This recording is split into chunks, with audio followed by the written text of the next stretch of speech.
Hello and welcome. You're watching Hindustan Times, your election headquarters. I'm joined by Yashwant Deshmukh, the master pollster and founder director of See Voter. Yashwant, thank you so much for taking out the time and talking to us. Pleasure, always a pleasure. Tell me, how surprised are you? Because no matter who you ask, everyone seems to be shocked at what has happened. Honestly speaking, not surprised.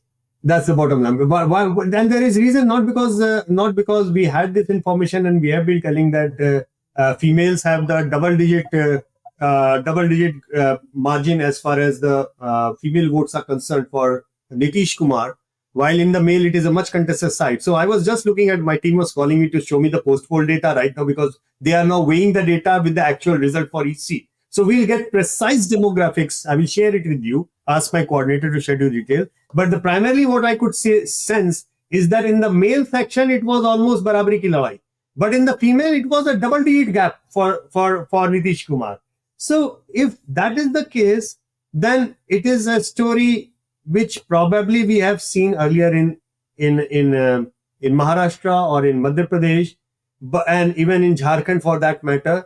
But it's not comparable. I mean, outcome is comparable. The reason is not comparable. And this I have said even when I was tracking this Hazari scheme and everything, because the leaders, basically Shinde or Mr. Shivraj Singh Chauhan or Mr. Hemant Soren, they came across more like a transactional scheme, one-time scheme, which would increase the turnout, sway the female voters, done and dusted. But Nitish Kumar is something who was more of a generational scheme. The girls whom we gave a bicycle 20 years back is now a mother of 3, a housewife, and now getting 10,000 bucks to become an entrepreneur. So that emotional connect of Nitish Kumar, like a father figure, is very different from any other politician, whomsoever he or she is across India. And this 10,000 scheme kind of rebooted that connection. That right. I am there. You know, you can count on me. That is where it mattered the most. And once in the first part, the post system, your vote share gap is in double digit, then where the seats are gonna go, it's a wild guess. There is no point in guessing that one. Then it's all tukkebaji. Itna bada gap ke baad mein, then there is no stopping where it is gonna end. And that is precisely what is happening. Yeah, it is because of that big gap that I asked you initially, that whether you were surprised, because of course, I mean, most exit polls had said that it is the NDA which is going to win the election, but the gap is so much. That's why I always keep on telling people that don't look at the seat share, ask the exit pollster what is their vote share. And nobody was asking that. And even in that vote share, very few actually came out with the detail of male-female thing. And the gap that they were showing, the few of them, was not that big. They were almost at par with the male gap. That only meant that they did not interview enough female samples, which is excusable because it is difficult to do that. Honestly, that's I don't aim anybody on that, take aim on anybody on that. It's difficult to interview female unless you are running a year-long tracker. I mean, that we do. And that's why you are marking that there are 2 X factors over there. One is the female vote, which was going in that way. Another one was Prashant Kishore. We tracked 1-2% to right up to 20% is popularity. And we kept on saying popularity is not the vote bank. So you need to be very careful, because 7 out of his 10 supporters were coming from NDA camp. And the moment the bipolarization kicked in, the moment of fear of RJD coming back kicked in, those 7 out of 10 took a U-turn and went away. You know, they were impressed by the campaign of Prashant Kishore, but on the voting day, they went ahead and they said that, no, we cannot take this risk at this point of time. So that bipolarization we had seen in Uttar Pradesh, where even a player like Mayawati got wiped out when the bipolarization happened within Samajwadi Party and the BJP. Of course, Congress got wiped out in that assembly election. Mayawati got wiped out. So I was looking at that thing at play, that, okay, he is getting a traction, but I kept on reminding myself, if he is not in a winning position, his candidate is not in a winning position, that this will take a U-turn and that bipolarization will hit. Sure. I'll come to Prashant Kishore, but quickly, since we were talking about the Hazari Yojana, let's just talk about that a little bit more. Mostly because, I mean, you know, it is the women who have turned out to be the biggest factor in this election, and where the margin is so big. So some are calling this, especially on social media, you know, that a new caste has emerged in Bihar, and that is, of course, you know, the Bhartis of this Hazari Yojana. Exactly. What do you think about that? Because, and see, there is some merit in the point that this is that they're making, and that merit that I'm referring to is, of course, the fact that the funds are with the government. If you're in power, you can decide to dole out whatever amount of money you want to, depending on your state budget. It becomes a little unfair. Well, I am against any Revdi or Labharti scheme, but honestly speaking, and I have been saying all along, I do not treat money given to females as a Labharti or a dole out, because cash going to male's account, we know where it is going to end up. Let me not say that. Okay. Cash being given in the female account actually goes into what? Health, education, welfare, eventually back into the system and society for betterment, And this one, when we did a survey after the Hazari scheme, almost like 60% of the females said they are going to use it to become an entrepreneur, to run an enterprise. Even if half of them do it, you are looking at almost like 30 lakh out of 1 crore ladies who want to become an entrepreneur and trying an enterprise. So this is different, number one. Number two, you are right to an extent that that when these kind of schemes are thrown in, they give an unfair advantage of anybody who is in power. And yes, that's what happens when a running scheme is treated more powerful than an Ashwasan or a Vada or a hope that one can generate. That hope works only if the other side is not delivering, or there is hugely corrupt, or it's like what they deliver and what they said or what they do, there's a huge gap in that. And that was not happening. I think it also contributed to the fact that the Har Ghar Sarkari Naukri was a bit too good to believe. 5 years back, Tejasvi benefited out of that because he simply said, "Hum naukri denge." And everybody knew naukri milegi, and there was a ummeed of naukri and hope for naukri.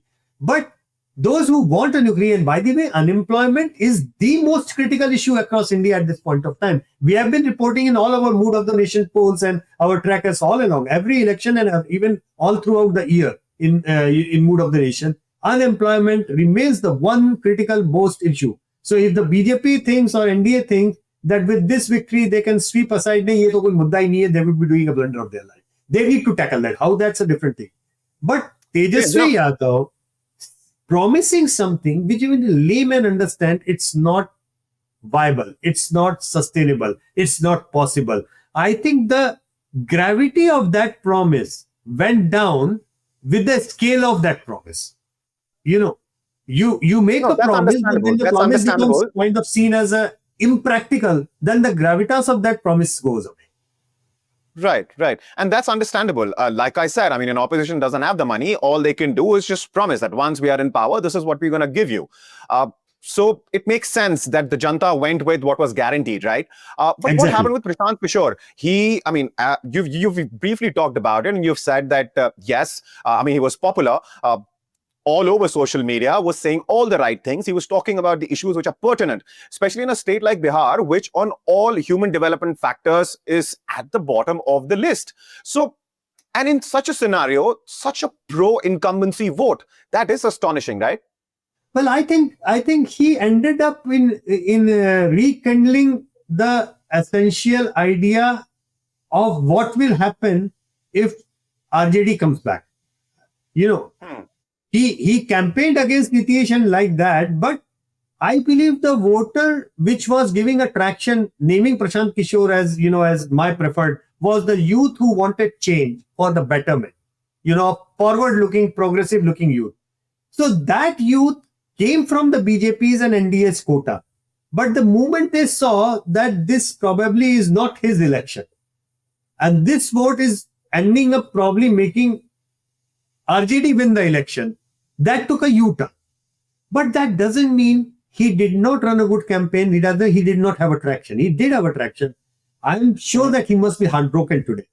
But credit where due, he ran a campaign without any Bollywood, Tollywood, Collywood legacy, any political legacy, any caste-based legacy or orientation, or for that matter, any legacy that had a Anna Andolan or Jayaprakash Andolan as fountainhead.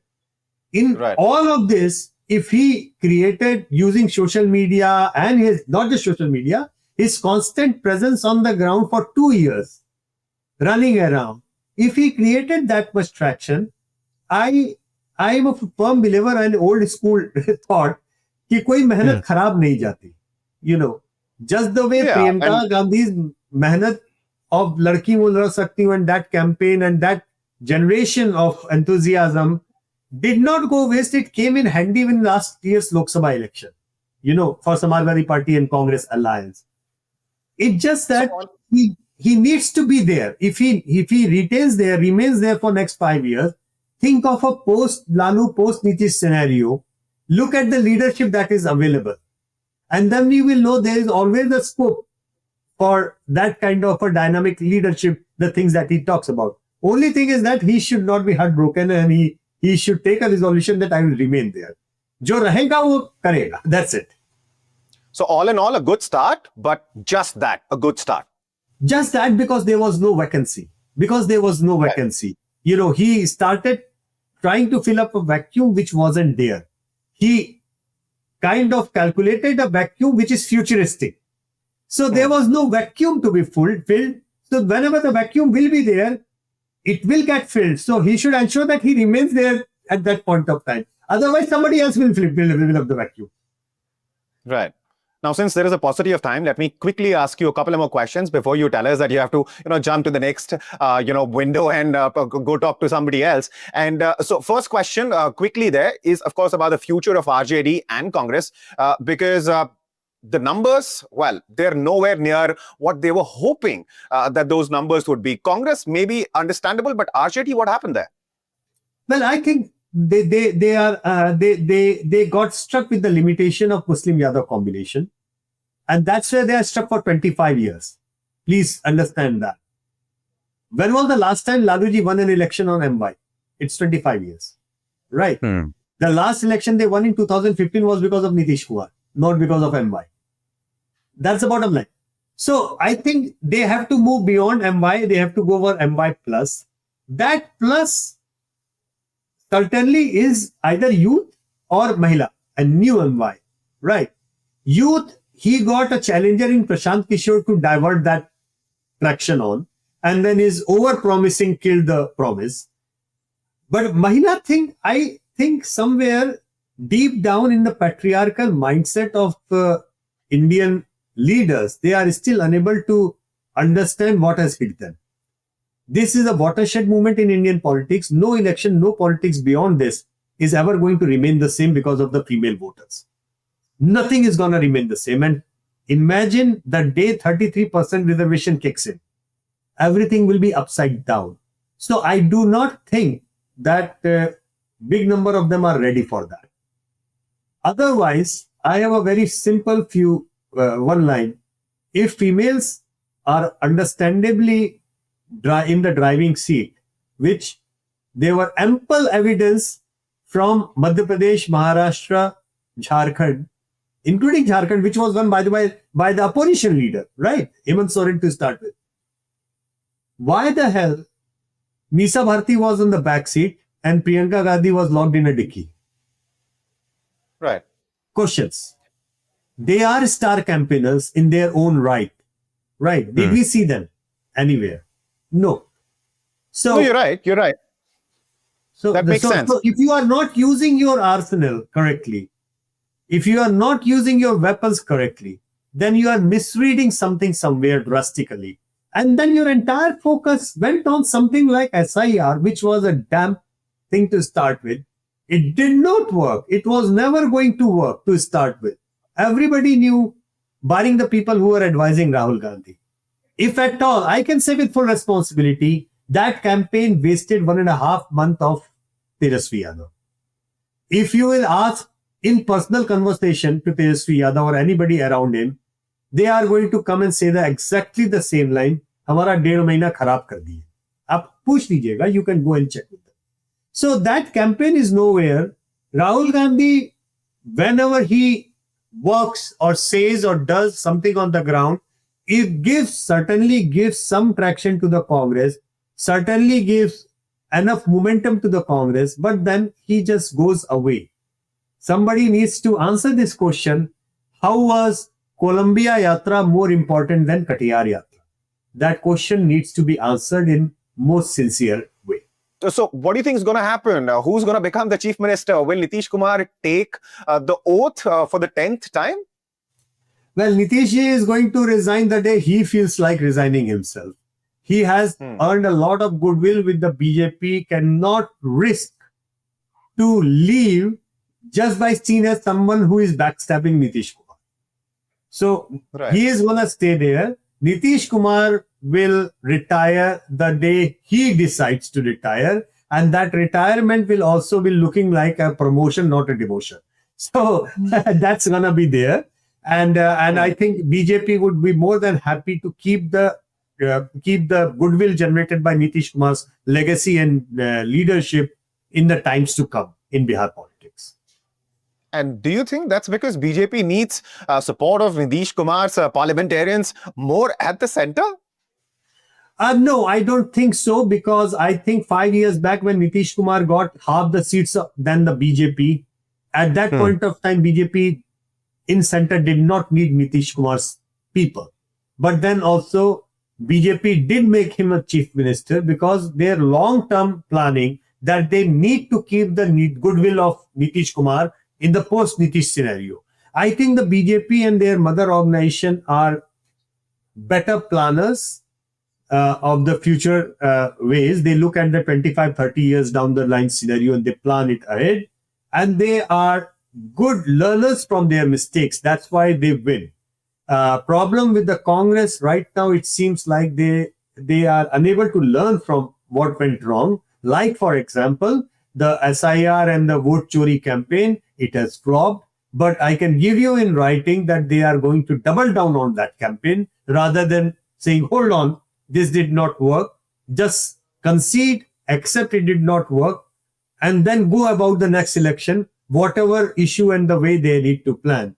But I can give you it in writing, 99.99%, it would be a miracle for them not to say this. They will take it double down on that campaign. So BJP learns very quickly. Mr. Nadda saying RSS is not required, and then 24 results come in. Yeah. And the first thing is BJP goes back to RSS, and RSS takes the center stage, Maharashtra, Haryana, Jammu. We know the drill, right? So they know where to take a backseat. A popular prime minister, a person of unparalleled popularity like Narendra Modi, takes a backseat in Bihar because he knows Nitish Kumar's face is which is going to do the magic over there. You cannot carry the ego while taking these practical decisions. So if a person of his caliber, his popularity, keeps his ego aside while doing politics, who stops other people with much lesser experience, much lesser popularity rating for sure, to not accept what went wrong, concede and recalibrate and go on? So, I mean, that's the thing which differentiates the two camps or two poles the way anybody can analyze them. Yeah, but I guess the only unfortunate thing in this scenario, because the mandate in this case is so overwhelming in favor of NDA, that you're going to end up with a very weak opposition in Bihar. Absolutely. And in our MOTN polls, time after time in 10 years, every time we ask this question, and overwhelmingly, entire India says that India deserves a good opposition. Indians do not like to give unquestioned authority to anyone. They want a good opposition. They want Congress to do good. They want to do opposition do good. But when they see they are falling short, then they decisively give the mandate to the other side. I think to blame the voters, to blame the people that they do not want a good opposition, this is what many of the opposition leaders are trying to do right now. That's incorrect. To blame the Election Commission of India, while large-heartedly one should come out and congratulate them that in the 80 years, this is the first election without any violence, without a single booth going back to repoll. First election in 80 years, you know, and 80 lakh voter flap removed. Not even 80 people came and complained that ki mera naam kaat diya galat. I think the writing is on the wall.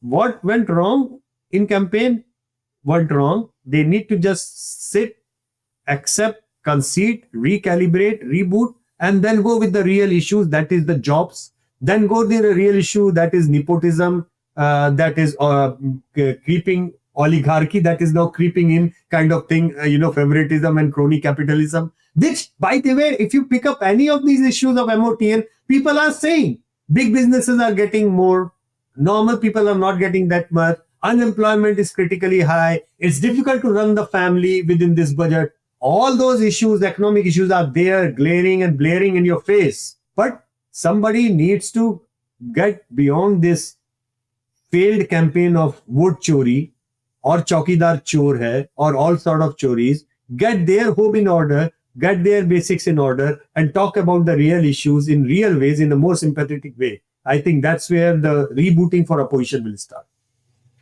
Right. Like you said, the writing is very clear and on the wall. And in a democracy, people's voice is the loudest, and people have spoken loud and clear. But on that note, Yashwant, thank you so much for taking the time and, of course, talking to us. Thank you. Pleasure. Always pleasure. Thank you so much.